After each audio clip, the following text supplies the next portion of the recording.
Number 1.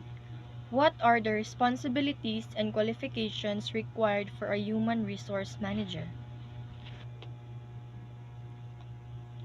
As a human resource manager, responsibilities typically include overseeing recruitment, employee relations, training and development, performance management, and ensuring compliance with employment laws and company policies.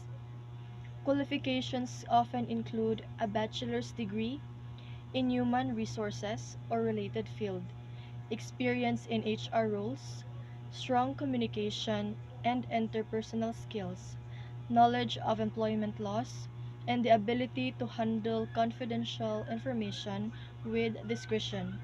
Leadership and problem-solving abilities are also crucial. Number 2. Discuss the three systematic approaches to training. In human resource management, there are three systematic approaches to training. First, instructional approach.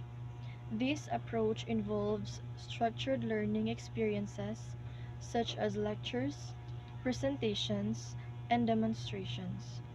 It focuses on providing employees with the knowledge and skills they need to perform their jobs effectively.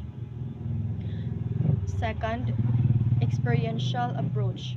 This approach emphasizes hands-on learning through activities like simulations, case studies, and role-playing exercises.